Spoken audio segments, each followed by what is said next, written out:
Welcome to NHA Today, the podcast of the National Health Association, one of the oldest and most respected health science organizations in the world. I'm your host, Dr. Stephan Esser, physician, lifestyle medicine advocate, and a fourth-generation plant-based eater with the NHA quite literally in my blood. Each week, we bring you real science, honest conversations, and practical tools to help you become the CEO of your own health. Let's get into it. Hello and welcome to another edition of the NHA Today podcast. Today I'm joined by Dr. Columbus Batiste, also known as the Healthy Heart Doc, board-certified plant-based cardiologist who focuses on reversing cardiovascular disease through nutrition, stress reduction, and lifestyle. He attended Oakwood University for undergrad, Loma Linda for medical school, and then on to complete training in interventional cardiology. Now the regional chief of cardiology for Southern California Permanente Medical Group. He's authored books, laid down fantastic TED Talks, speaks on international stages, and is a passionate proponent for plant-based nutrition and self-empowerment. Dr. Batiste, welcome to the show today. Well, thank you for having me. It's good to see you. You know, I'm going to start with a softball here. In your fridge, what are 4 must-haves for promoting your own personal health? 4 must-haves that are in your fridge. Blueberries, blackberries, pomegranate seeds, green leafy vegetables specifically. Well, that's going to be more than 4, so let's leave that green leafy vegetables. And then what about in your pantry? 4 must-haves likewise in your pantry. Yeah, so I tend to keep as a whole flax seeds, ground flax seeds, actually whole, and I'll churn them up. I also include in there my beans, my legumes. Typically, I'll have an array of those. It'll be black, it'll be red beans. My folks are from New Orleans, so red beans and rice is a staple back in New Orleans, and also our garbanzos. I love it because there's so many different iterations of things I can make with it, from whether or not it's the liquid, whether or not it's a chickpea tuna type deal, or whether or not it's just kind of roasting them or adding them on board. So that's a main staple. And then last, what I'll have some blend of a grain typically there, and that rotates, to be honest with you. But so it's easier to say grain, whether or not it's, if it's amaranth, or if it's bulgur, or if it's brown rice. And so there's a multitude of different things mixed in with quinoa. Sounds fantastic and sounds very tasty. A lot of options in that fridge and in that pantry. You know, when I looked through kind of a little bit about your resume, right, and the things that you're doing, you've got so many irons in the fire. And I know a lot of our viewers probably feel like that in their own personal lives sometimes too. What are the top 3 ways that you balance professional responsibilities, personal health, and transforming lives for good? Yeah. So, well, let's first start with the professional and the community or transformation of lives. I've been very blessed in that I have sort of a Venn diagram of overlap in terms of my professional career along with my community action. So part of what my role is I oversee cardiac rehabilitation, and that is a lifestyle-centered program. So emanating out of that, there's huge areas of overlap between what I do in the community and the work regarding nutrition and education and narrowing the gap in terms of awareness and what people can do on their own. So that's really a blessing and very fortunate. I do love technology. I'm all geared up with monitoring of my every aspect of my life, from my sleep all the way through my heart rate variability. So I deal a lot with technology in my professional career, both in the cath lab as well as in overseeing the cardiac rehab program. And so that education comes into play, the technology comes into play, because I find new ways of making sure that the information I'm trying to convey, it resonates to patients in real time. So I obviously, if it doesn't make sense, I see it immediately. It's almost like a comedian who goes out and they're going to test their jokes inside of a small venue first to see if it works. So I'm doing testing of my analogies and some of the thought process and see what resonates with patients and the nurses who are listening there. And the patients will either tell me, that was great, or I don't quite understand. It's like, okay, I need to go back to the drawing board with that one. So that's that part. Now, the more difficult, challenging part of what you mentioned is, how do I maintain a healthful balance on my own? And that's a struggle, to be honest with you. That's something that isn't easy. And, you alluded to kind of the book I wrote in terms of Selfish, which are pillars of components. And we may speak about that in the future, but I try and make sure at a minimum I have the food. The exercise is the next one I try and make sure that I get. The third one I try and make sure I get is sleep. And so that's the order of priority. And then I also incorporate in there my mindfulness, my spirituality that becomes important that I start the day off with. So those are the four that I try to make sure I get. And then I sprinkle in the others as much as possible. The humor, I may sprinkle in, obviously try and spend some time with relationships. But here's the key. And my wife calls me, she holds me honest with this all the time. Spending time with her while I'm on my phone is not spending time with her. Spending time with her while if I'm answering emails or doing something of that sort, it's not spending time. So spending focus, being present in the moment is something, I'll be honest, that I struggle with. But when I do it, I feel rejuvenated. I feel renewed when I spend that time and I do that. So yeah. Well, I mean, what a beautiful awareness, right? You're saying that you do struggle with that. And so that gives you the opportunity for an area to work on it. Because each of us have our challenges that we struggle with.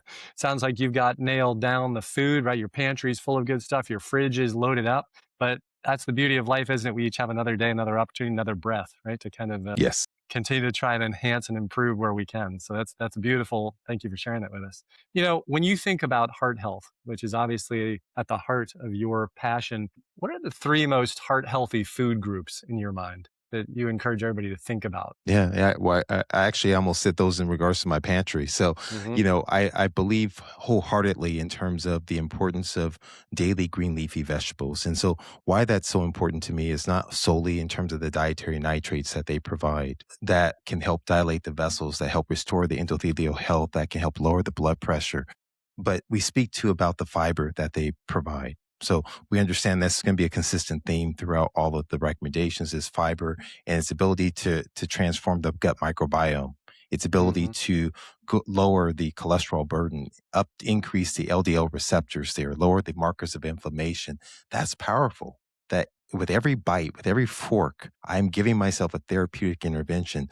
So that's why that becomes a mainstay. Whether I have cooked greens, if I have raw greens that are there, as I try and make sure I get some iteration of arugula and kale and bok choy that's mixed together in terms of a salad that I put together. It's a core component. I think that you cannot go wrong without berries. Berries are the core foundation for your mental being, your learning stays in terms of learning of blood pressure, of heart health overall. So the berries and pomegranates, we understand the importance there with the anthocyanins, which means giving it its particular color. That color, the more colorful, the better off it is. So whether or not you mix it in soups, salads, or smoothies. So smoothies are my go-to. I'm having little piece of mango, but I'm having a wide array of berries inside of there. And then also I lend with beans, with legumes become extremely important for me personally, not only for the resistant carbohydrates, for the protein, for the fullness that I achieve with it. And it gives me that satiety. So those are staples. And I'll tell you, you asked a very important question as it relates to what do I recommend for heart health. What I say to my patients is this. When I start off speaking with them in the cath lab, when they're laying there, tell me what you eat for your health. Don't tell me what you eat. It's very specific and intentional. It's very interesting. When you Yeah, I ask like it. that very specific question of what you eat for your health, you'll see lots of different tangents that start to happen. Well, I eat protein or Uh-huh. I don't eat carbohydrates and say, well, wait a minute, don't tell me about macronutrients. I said, tell me about what you eat for health. And he said, well, then they'll start. I said, so why is it that you think that that's healthy? Tell me why you believe that that's healthy. And so it's interesting to listen. And I'm listening. I'm information gathering in this moment. Right, right. Right. And just information. I'm not lecturing. I'm not Mhm. vilifying. I'm not critiquing what they're doing. I'm just information gathering and asking questions. And it's interesting to see where people will navigate through as we walk through on how would you grade that? Would that be a green light? Like this is no dispute? Is this somewhat red? Like there's a Right. lot of dispute I don't have it, or is it somewhat yellow that it's a gray zone that some people like it, some people don't? And interesting as we start to tease those factors out when I speak to patients about that very topic. Yeah. Yeah. Wow. And you've got them in that moment, that time of vulnerability too, right? I mean, they're there to see you because they're concerned about that heart. And that's a beautiful time to get them to open up, right? And expose a little bit more about themselves. I love that. I like how you add that in rather than just what do you eat for your health? You know? Yeah. So, because I Yeah. feel like so many people just eat for social norms, right? Or just because it's convenient or they're bored or they're depressed or angry or sad. How many of us really eat for our health?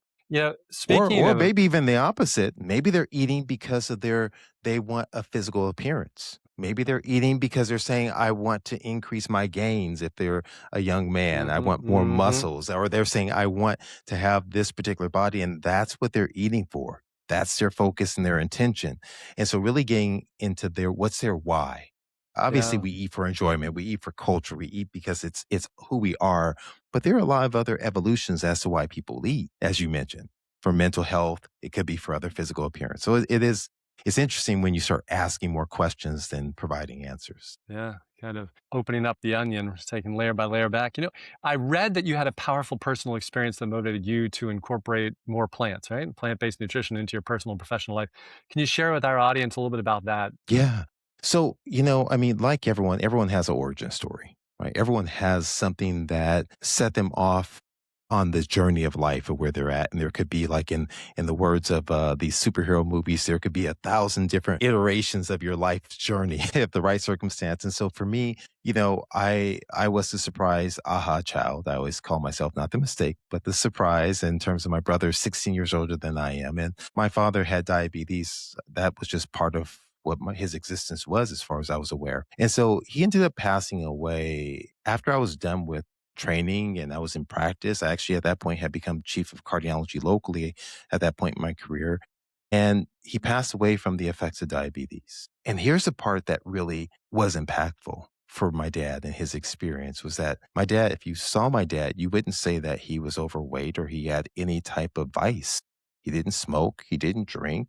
He actually had a health food store back in the 70s. He sold vitamins back in the 60s and 70s. He juiced. He had a juicer, so much so that my mom always jokes that one of my older siblings, they seemed like they were orange in appearance because all the carrot juice that Right.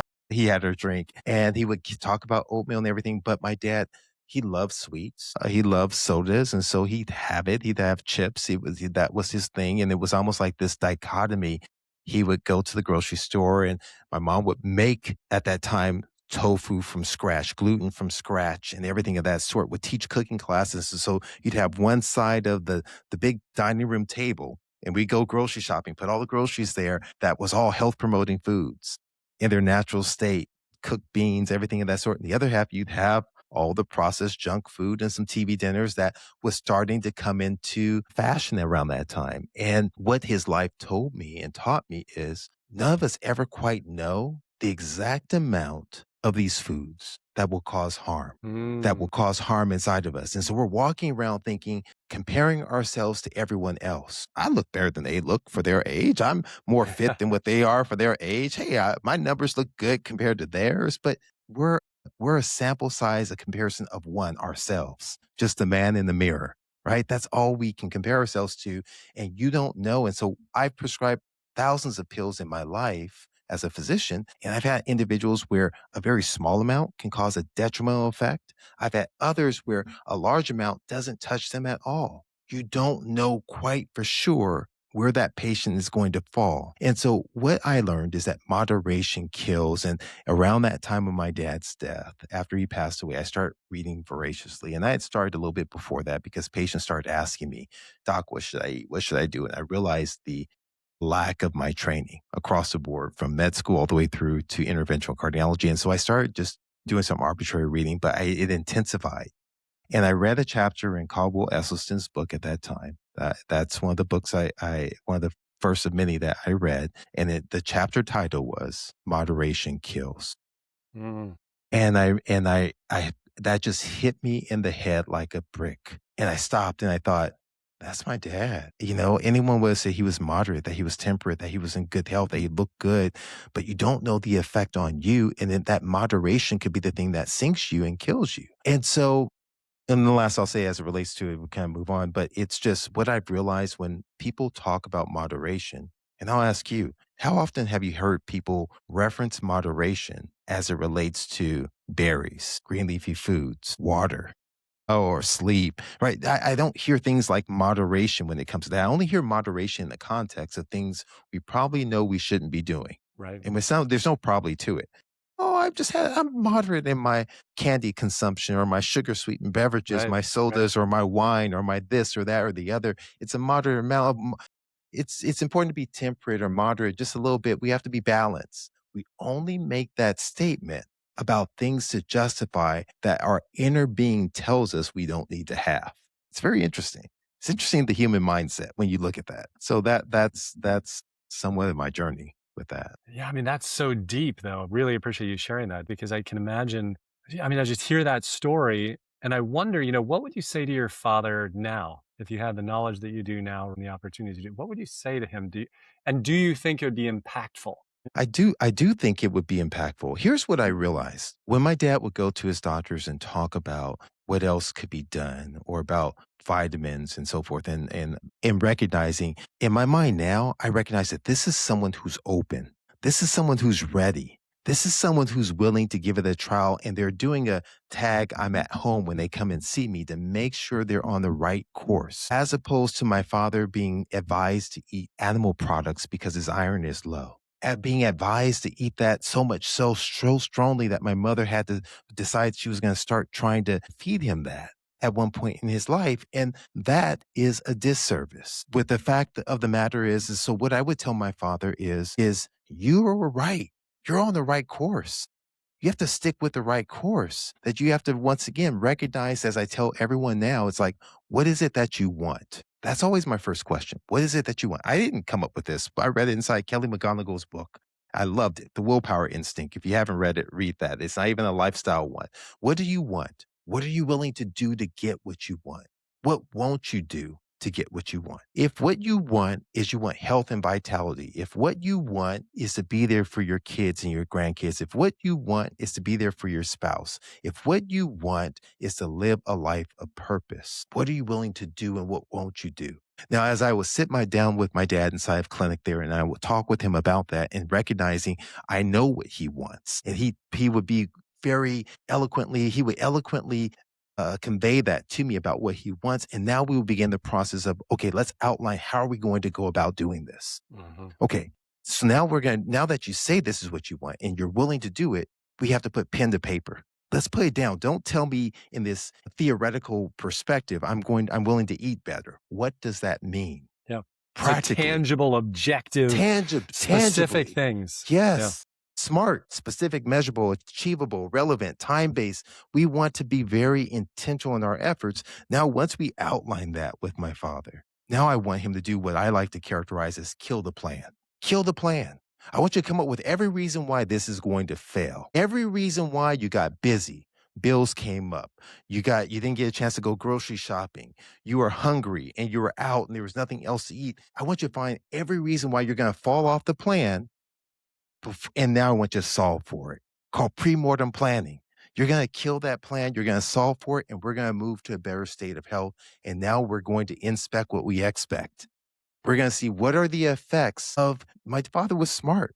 So they're checking the blood sugar, not checking A1C. And he was like, okay, I'm going to eat healthy right before I go in. Numbers look good, Mr. Batiste. No. Let's measure the right thing. So at one point in my career, I actually sent a handwritten note. I said, Dad, bring this back to your doctor. I wrote down labs. Why is he on this regimen like this? Do you feel that this is standard of care in the treatment for diabetes? What's this screening been for this? What's this, and this?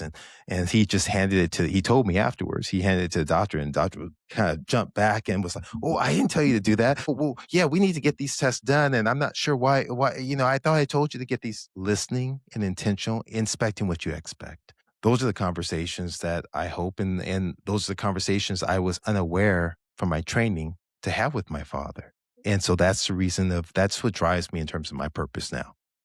Beautiful. At the local level, large scale level, by doing the things that I do out in the community. Well, I think we can both speak to it, right? We've seen some transitions that are positive with bringing that sort of conversation that you're discussing there. There's motivational interviewing, there's different aspects, Prochaska's stages of change that I could feel kind of welling up a little bit in your conversation there. Where is the patient and how do we move them to the next level? And I think we can both attest to that residencies, medical schools are starting to do a little bit more of that, which I think is great to hear and to see with some of the residents that come through, et cetera, but we need more. It is. Well, Of course. here's first, let me start with the positive. I am like you. I'm ecstatic with the direction things are going in terms of the awareness. I think that awareness has been driven from a ground level because there is a grassroots of folks demanding this from healthcare providers.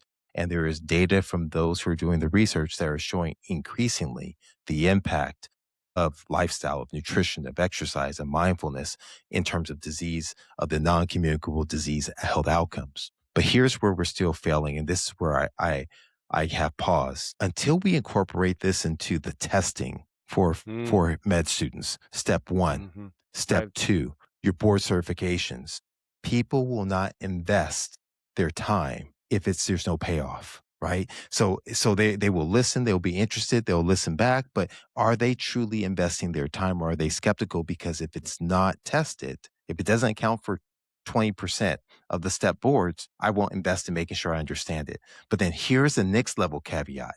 If reimbursement doesn't reward That's this it. thought process, then Right. now once you're done, I have to focus on the things that are going to pay the bills, that are going to keep my doors open.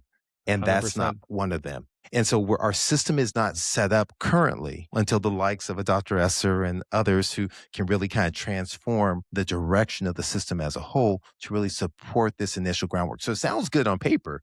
Oh, Right. we're teaching a little bit about nutrition and about motivational interviewing. It sounds wonderful. And it's like, well, Columbus, why are you being so negative? Well, because the reality of life and practice is we've Right. all been there. We do what Right. we have to get through the next level. And we're now entering a phase of an AI generation of future physicians. Which will be How fascinating much? to see how that, Yeah. So how that's going to how is that happen. going to play as it relates to this testing and so forth? So Yeah, thoughts, and you but bring, there's hope. I hear that from my residents all the time. I was on faculty for 3 different residencies for years, and it was like exactly that, right? They'd come in, they'd hear me speaking with patients and integrating some of these approaches, but they're like, "But I'm going to have 5.5 minutes per patient. I'm not a specialist like you are with the extra time. Where am I to work this in?" And I do, it's interesting you talk about AI, and we'll veer over there for a minute because I'd love your take on this. I think that one of the greatest frustrations in medicine today for the patient is the lack of human connection and the lack of, like you said, the intentionality, connection with the patient, with the physician, instead of just feeling like a number, right? You're in, you're out, Hmm. boom, boom, off you go. My fear with AI is that's only going to worsen that rather than deepen the human connection and relationship. Now, it could be used for pro or, you know what I mean? It can help with some stuff, but then what about the other? So I'm curious your take on AI just in its application to medicine. Well, no, it's a great conversation. I think that this is one of the greatest travesties of medicine, and with the profession of medicine, is that now physicians, as you said, not only are we spending a short, truncated amount of time with patients, during that time, we're not even looking and engaging with you. We're on the computer typing and reviewing the chart. So there's a disconnect where all our levels of communication, we're not engaging to listen and to touch and to feel. We barely do a physical exam. We order the testing. And so what that's done is it's led to a level of mistrust. And there's no longer a trust the same way it was. There's been an erosion of the trust in physicians. And what have people turned to? They've turned to social media. Why is it that they've turned to social media? Because their favorite influencer is always there for them. They're sitting Right. right in front of their face. They're talking to them. They're making them laugh. It seems as if they understand them. They're engaging with even their comments. That their Mm, doctor, they email them. It takes them several weeks and they get something back from a nurse and not the physician right. because we don't have the time. And so this is create this chasm that now something has to come in and fill it. Now, back to the point in the question about AI. So I'm obviously, as I said, I'm kind of a techie. I'm a pseudo techie person. I'm interested in all that stuff. So I stumbled on this in an amazing and a concerning at the same point in time presentation by a major AI company. And they were showing AI agents. We were joking about that before we went on air. And everyone was notified that, listen, you have the option of kind of having an AI agent speak to you or not. So they're playing an audio clip of an AI agent that is speaking with a patient. And this patient is an elderly man, and they're asking a specific line of questions. And they start off, and the man veers, as patients oftentimes do, to tell his story about his daughter who passed away and the struggles. And the AI agent, they show empathy in the moment and saying, I'm so sorry to hear about your loved one. That must have been hard. Then they go Mm, ahead and they slowly redirect back over to their point of their conversation. He veers again. They once again veer with him and then redirect it. They're present. They're present. They're there. They're not absent from the moment. And so wow. now all of a sudden at the end, this elderly man says he says, Miss such and such, is what he called her. He was obviously a very respectful man. I know you're not real, but this is the best call I've ever had. Wow. So now I tell you, if I can have an AI agent that's always present in the moment, that always is available 24/7, that can speak any language, that can now go ahead and apply the principles of lifestyle specific to your situation, to your culture, to where Right. you're at. Right. It's exciting and scary at the same moment Yeah. because we've Yeah. taken for granted our call. Yeah. It's not a job. This is our call. This is what we have decided that we are engaging in, and we have neglected it. And now we're on the precipice Mm. of an artificial intelligence coming and taking over. Now, there's not all good with it because they're fed with information that's available online. And so we have to ensure that information is accurate, information is appropriate according to all sectors of the world and population. But these are exciting, but at the same point, I'm concerned a bit for my kids, and where are they going to go into? As excited as I am for all this, at the same point, it's like, what is it that they can do to ensure that they are productive, they make a good living to take care of their family and live a life of purpose? So, Right. yeah. Gosh, I mean, that's so deep. It's so deep, isn't it? I mean, that just, because we all want to feel heard, respected, loved. We want to have that feeling of connection. And yet this AI is going to create it artificially. It's not even real. It's not even Yeah. real. And yet it fires the areas in our brain that make us feel that way, that make us feel validated, loved, respected, appreciated, right? All those things. Yes. And it's kind of like, wow, what is better? The physician who's giving you the cold shoulder, who spends 2.5 minutes with you, who devalues you and degrades you? Like, oh, please, why are you asking me that, right? Which we all hear from patients all the time, so disrespected, or versus the AI agent that makes them feel heard, respected, loved, appreciated, and, et cetera. Yeah. So, yeah. Wow. We're definitely going to have to be a part of the change we want to see. So if we want to stop this from happening, we have to change our perspective. Very interesting. Very interesting. Yeah, it is. You have a non-for-profit focused on health that is called Healthy Heart Nation. Can you tell me more about that? Yeah. So, I wanted a vehicle that I could operate out of, unshackled, that I could go ahead and get into communities that are in need. And what I found is that the communities that are in need don't actually have a face to them. There's no color. It's just people are in need. People are suffering. They're hurting out there. There's a gap in the absence of literacy. And I don't mean from a standpoint that people are illiterate in traditional education, but they're not necessarily knowledgeable as it relates to health and issues of disease and the role of lifestyle. And so that's one of the areas that I felt to be extremely important, is to bring awareness, to bring knowledge and awareness and how to implement a strategy in their own time, in their own place and location to transform their lives. And so recognizing that there's so much that convolutes a person's ability to achieve health. It can be their access, their financial situation. It could be their base level of education. It could be their access to healthcare. There's so many components of their community where they live. I mean, studies have demonstrated that 80% of health is outside the physician's office. If that's the case, we have to kind of address the 80%. Well, in a traditional physician's office, we don't have the time nor bandwidth to do it, nor do we have access to social workers like that. That means you need community-based organizations that are going to be targeted, that can apply the concepts of listening and bringing care to individuals where they live, work, play, and pray, where they're comfortable and they're able to receive the information. So that is the intent, is to educate, empower, to enact change. It's really across all ages, gender, and racial demographics. Beautiful message. Hey, you've written a book. Tell us about the book, if you would, and where people can buy it as well. Yeah, so it's called Selfish, a cardiologist's guide to curing a stressed and broken heart. I find that stress, as we mentioned, is so involved. It's such a major issue. We turn the TV on, we're all stressed, whether it's financial, if it's political horizon, if it's just life in general, relationships. And so there is a distinct and unique mechanism of how these stressors plays a role, but also nutrition, I believe, plays a role in developing what I call nutritional stress.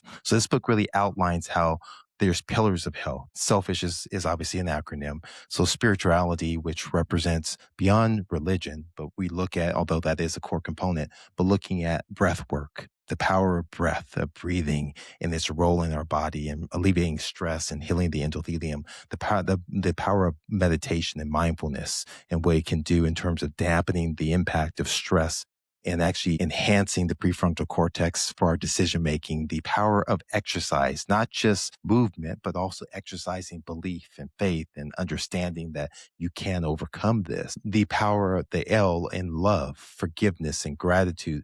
There's so much things that we harbor on. We don't allow ourselves to forgive ourselves or others. So much that we have to be grateful for that we don't express gratitude, but really walking through the science of how this plays a role, not only on reducing stress, but also restoring our heart health in our body and pulling out studies that demonstrate it. The power of food and real food, whole food, plant-rich foods, and engaging in nature's pharmacy to really heal our bodies. The intimacy of relationships, both at an individual level for positive relationships, but also community level. I love the analogy with trees and how trees and their roots, and you have this world wood web. And so how they share nutrients for those trees that are not able to reach up to the sun as high as others. And they share the nutrients back and forth between each other. That's powerful. There's so many reflections of that in the community of not negating someone because they age out at a particular time, but incorporating them, a core component of Blue Zones. And that's the intimacy of positive relationships. The S stands for sleep, and that sleep can be rest. It could be vacation. It could be staycation. It could be time away just to allow yourself in nature to reset, right? And I give and how that plays a role, mind, body, and soul, and the impact it has. And last but not least, the H stands for humor, joy of life, and how the power of smiling, Duchenne smile and laughter, and what that does to your heart health, to your endothelium and your stress, and how it's going to help restore you. And so walking through scientifically how each component of getting selfish can help transform your health. It can lower your stress and improve your heart too as well. And I end with this, which is just, we don't do all these things just so we can look better. We can apparently try and look younger, so we can try and fit into a new pair of jeans or a bathing suit. We do this to live a life of purpose. That's our lasting mark of what we do for others. And so we get selfish to live a life of purpose. And that's what the book is about. And for me, it's something that resonates. It's an accumulation of conversations I've had with patients at various times of certain aspects. I've recognized the role of stress in their disease. I've recognized the role of nutritional stress and how we have to build nutritional resiliency to overcome this and offset it. And same thing with life in general. I believe health equals resiliency divided by stress. The higher our stress, the poorer our health. But as we can't get rid of all stressors in life, but can we build the resiliency by the selfish pillars? We can offset that and we can maintain a healthful state. And that's our goal. Powerful stuff right there. I mean, gosh, this is making me want to go sign up for the NHA annual conference where you're going to be coming to speak and sharing this message as well. I mean, so all the viewers out there, hello, just alone to come to hear Dr. Batiste is enough of a reason to come show up in June and sign up and get a signed copy of the book. I mean, it's just everything that you said there resonates so beautifully and expressed so eloquently. So thank you for sharing that message with all of us, out here today. And I just, there's just so much to unpackage from even just that one word, which I didn't know that acronym. So I love hearing you unpackage that, unravel it for me, right? Because my initial gut reaction is selfish is a negative one. And then here you unraveled it into such a beautiful orchid.